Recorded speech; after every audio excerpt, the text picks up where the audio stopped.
Husband wife ரெண்டு பேருக்கும் பார்வை கிடையாது. என்கிட்ட சொல்றாங்க, நான் ஒரு டபுள் கிராஜுவேட், பிஏ பிஎட் படிச்சிருக்காங்க, பிஏ Tamil literature and teacher training முடிச்சுட்டு எம்ஏ படிச்சுட்டு இருந்தாங்க.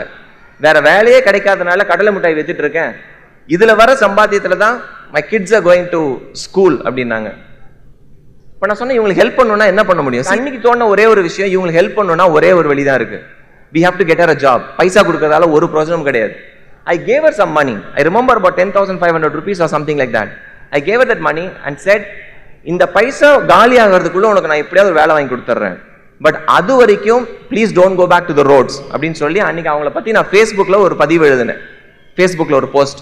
And she also kept the promise. எனக்கு நல்லா தெரியும் பைசா காலி ஆச்சுன்னா she will have to come back to the roads. அந்த ஃபேஸ்புக் பதிவு ரொம்ப வைரலா போச்சு, நிறைய பேர் ஷேர் பண்ணாங்க, நிறைய பேர் கமெண்ட் பண்ணாங்க, சில பேர் பைசா கொடுத்தாங்க எல்லாமே.